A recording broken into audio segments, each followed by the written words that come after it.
Hello student. आज का topic है इम्फीमा थेरोसिस। तो आज हम इम्फीमा थेरोसिस के बारे में पढ़ेंगे।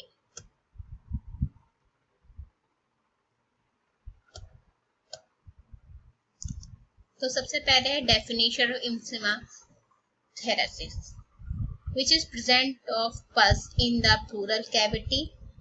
It is not a primary disease. It is secondary to other underlying disease and it is a complication of other disease. इम्फीमा थेरेसिस में प्लूरल कैविटी के अंदर पस का बनना स्टार्ट हो जाता है, जिसकी वजह से ये प्रॉब्लम होने लगती है। अब बात करते हैं इटियोलॉजी मींस कॉजेस, जिसको हमने दो कैटेगरी में डिवाइड किया है। एक है लोकल कॉजेस और दूसरा है systematic causes. In the local causes chest wall number 1 है। चेस्ट वॉल कॉजेस जिसमें osteomyelitis of ribs, thoracic vertebrae, penetrating wound, and thoracic wall abscesses are involved. In the pleural causes, pneumothorax and hemothorax are involved. In the pulmonary causes, pneumonia, bronchitis, pulmonary TB, lung abscess, bronchitis are involved, and in the subdiaphragmic causes, subpharyngeal abscess and hepatic abscess are involved. In the iatrogenic causes, esophageal perforation during esophagoscopy, pleural tap, post-pneumonectomy and post-thoracotomy are involved. In the systematic causes, septicemia are involved. In this bacteriology, Staphylococcus aureus, Streptococcus pneumoniae, E. coli, M. tuberculosis, Aerobacter aerugans, Proteus and Salmonella always involved. Classification of Imphema thoracis. These are classified in 3 categories. Number 1 is anatomical classification. Next is clinical classification, and third is pathological classification. In the anatomical classification, total thoracic emphysema are involved. In this, whole pleural cavity is involved. In the localized encysted thoracic emphysema, only part of thoracic cavity is involved. Next is the clinical classification. In this, acute thoracic emphysema, in which there is profound toxemia and shock, and patient present with high grade fever, cough with pleuritic chest pain and shallow breathing.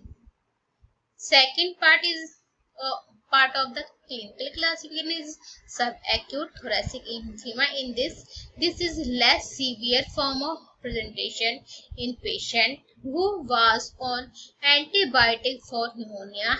Next is the chronic thoracic emphysema. In this usually results from mismanagement of the acute form.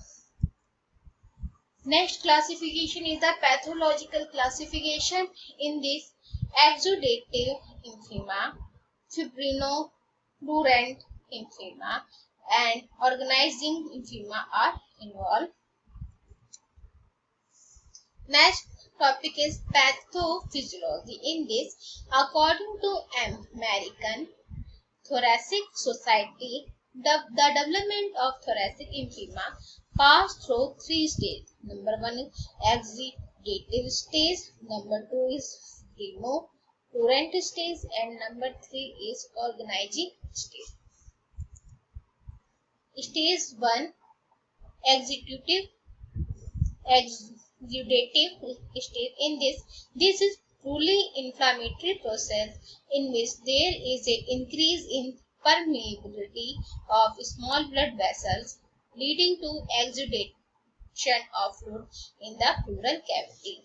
And fluid is very thin with low cellular content and underlying lung that re-expand it. Stage second is fibrinofluorent stage. In this stage is characterized by large number of polymorphonuclear leukocytes, deposition of fibrin on both visceral and parietal surface of involved pleura, bacterial invasion of the pleural space, and next is tendency toward loculation formation. Next is the stage third, organizing stage. In this case, fibroblasts appear in the now heavier fibrin coated of pleural membrane and fluid is quite thick. Next is the clinical presentation. In this, symptoms are cough, pleuritic chest pain, breathlessness, hemoptysis, fever, rigors, and general body weakness.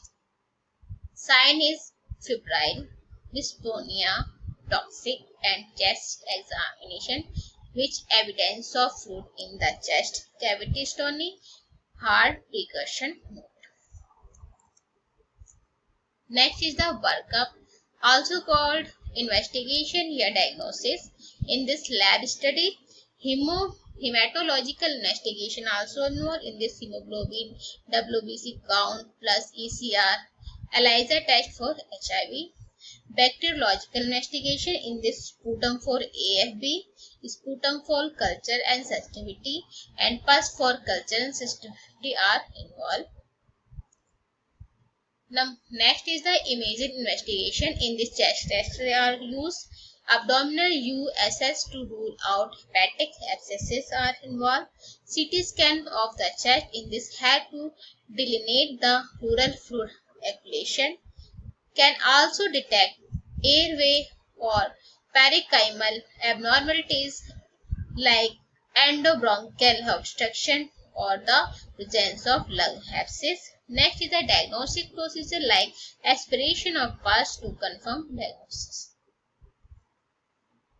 Next is the treatment. In this, objective of treatment to control the primary infection by appropriate medication, evacuation of fluorine content of emphysema sac and eradication of sac to control chronicity like obliterate emphysema case. Next is the re-expansion of underlying lung to restore function and to prevent complication. In the modalities of treatment depend on the stage of emphysema, divided into non-surgical therapy. In this, antibiotic, intrapleural thrombolytic agent, and needle aspiration are used. In the surgical therapy, thoracoscopy, closed chest drainage, open chest drainage, and decortication and thoracoplasty are used. Next is the needle aspiration. In this is a both diagnostic and therapeutic. It may be adequate only in exudative stage. In closed chest drainage, this is done if the fluid in the pleural sac is thicker to evacuated by simple needle aspiration, and it applied only in stage 1 and stage 2. In the open chest drainage, in this case 2 to 3 ribs are resected to allow evacuation of pus, break up ejaculation and aeration, wash the cavity, and put UWSD to prevent reaccumulation of emphysema, and this is done if the pus is too thick to be evacuated by UWSD.